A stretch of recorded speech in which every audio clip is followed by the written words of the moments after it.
The triumphant San Francisco Giants return home, bringing the World Series championship trophy back to the Bay. Good evening, everyone. I'm Frank Somerville. And I'm Julie Hayner. Hundreds of people showed up at at&t Park late this afternoon to welcome home the San Francisco Giants and continue to celebrate the team's sweep of Detroit and second championship in 3 years. We have team coverage. KTVU's Amber Lee is back in the Mission, where she covered last night's spontaneous celebration. But we begin at the ballpark with KTVU's Ken Wayne and the return of the conquering heroes. Ken? Julie, Giants players and fans kind of have that feeling you get after a wild roller coaster ride. A little woozy, but still exhilarated. After the team buses rolled into at&t Park, World Series MVP Pablo Sandoval emerged with the World Series trophy and handed it to Sergio Romo to show off to the hundreds of fans gathered outside. Let's keep going back. We on our way back. As improbable as it is to win 2 World Series in 3 years, the Giants say they have high hopes of winning again next year. A little bit different team than 2010, but had the same goal, and they didn't want to go home. I don't know if they hated losing as much as they love to win. Think you guys can do it again next year? I think so, yeah. Got a lot of the same guys. Got a young core, so I think we can, yeah. Many players were obviously tired, as was the staff. When we got back to the hotel, it was about 3:30, and then I did not want to miss the wake-up call because I did not want to be stuck in Detroit. Some didn't expect such a rousing reception. The players, when coming on the bus, were like, oh my God, I can't believe it. How they know when the plane landed, how they know any of this. But Giants fans have a way of knowing. It was important to be here, and I'm glad that I'm in an amazing city, part of an amazing team that won the World Series twice in 3 years. This was a special group, and you know, we're not saying goodbye. We'll be here a couple of days, and then it'll be see you later, and we'll see what happens. But I can't say I've had more fun than what I had this year. Unreal, unbelievable feeling. I tell you what, this city definitely deserved this, let alone our team, everything we've been through. Tonight, the players say they want to get some much-needed sleep and save their energy for the big parade down Market Street on Wednesday. Live in San Francisco, Ken Wayne, KTVU Channel 2 News. More details now from SFO, where the team plane was greeted by water cannons and more cheering fans. Pablo Sandoval popped up to get a look at the crowd, and manager Bruce Bochy emerged carrying that coveted World Series trophy. The plane arrived at 3:45 this afternoon. The players' families traveled with the team this time, creating memories that will undoubtedly last a lifetime. Giants merchandise has been flying off the shelves at at&t Park's dugout store. The vendors say they were busy all day, but they're even expecting bigger crowds in the hours before and after Wednesday's victory parade. Authorities are also warning the public about counterfeit gear. Major League Baseball contends it's a low-quality product that often pumps money into the wrong hands. And work is underway for Wednesday's victory parade. We found crews working on floats when we visited today. Coming up at 10:45, the route that the parade will take through downtown San Francisco and the big change from 2 years ago. The Giants sweep sent thousands of fans out into the streets of San Francisco, with some unfortunately taking the celebration a little too far.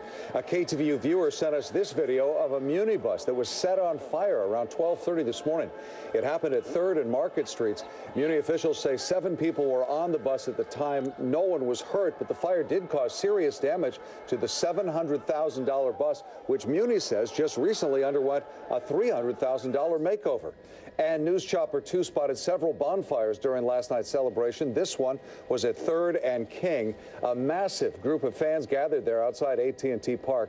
In all, police tell us they made 35 arrests. 22 were felonies, including charges of aggravated assault and possessing a weapon. Most of those arrests were made in the Mission District, and today business owners had to clean up debris and deal with an explosion of graffiti. KTVU's Amber Lee covered the celebration in the Mission last night. She returned there tonight and tells us while the damage isn't that extensive, people are fed up with the vandals there. Amber? Frank, we're at 22nd and Mission. As you can see, there is still graffiti on some of the businesses here. This is the wall of a Popeyes restaurant tonight. Merchants and neighbors tell me they're concerned that there may be a repeat of the vandalism you see here on Wednesday when the Giants when the city hosts a parade for the Giants. People started bonfires along Mission and Valencia streets about 90 minutes after the game ended. What started as a celebration of the Giants' victory soon had city crews and businesses scrambling to clean up the destruction. Jump for joy, climb on the light post, but why destroy it? Other workers removed graffiti as the cleanup continued through much of today. But a sense of helplessness and apprehension lingers. I just locked the door and closed it. David Rantisi, owner of Tropicana Liquor, told me he was forced to close early.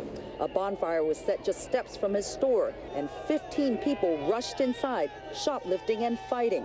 Rantisi says last night was a repeat of the problems following the Giants World Series win 2 years ago. What can you do? They're supposed to celebrate the Giant game, not to make it violence. The manager of the Skechers shoe store seen here on the left told me it was difficult watching people vandalizing his store. Customer Leo Terzian grew up in the Mission. He says the damage to the community is heartbreaking and frightening. Last night, driving home from my father's house, guys almost jumped on top of my hood, and it's like, what do? I can't get out and do anything. They'll beat me up. Others say the vandalism creates a poor image of Giants fans. Celebrate their victory, but don't deface our city. Merchants and neighbors tell me police officers were present, but it appears they were busy with so much going on. Live in the Mission, Amber Lee, KTVU, Channel 2 News. A KTVU viewer posted this picture on our Facebook page. It shows a man in a Giants t-shirt using a street barricade to batter the front of a munibus. Several people have commented asking for the public to identify this man. They say that he needs to be taught a lesson. The San Francisco Giants are back home for a little R&R tonight, but there's no rest for parade planners who are working literally around the clock. KTVU's Rob Roth takes us behind the scenes to show us what it takes to get everything ready for Wednesday's big celebration.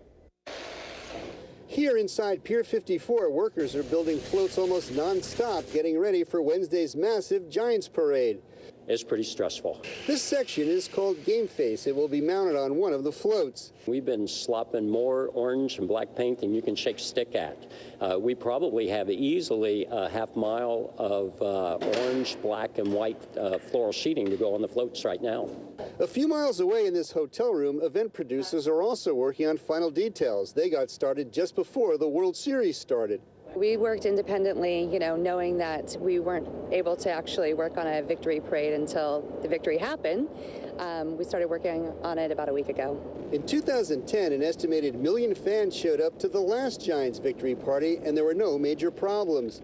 This time, the players won't be riding in motorized cable cars. They'll be waving from convertibles. Easier to see the local heroes that way. Confetti, lots of confetti. Like I said, we're going to be bursting confetti all the way down Market Street for 1.7 miles.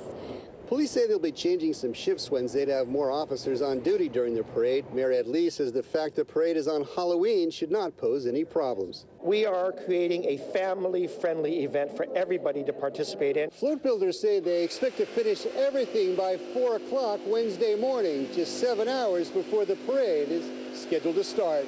In San Francisco, Rob Roth, KTVU, Channel 2 News.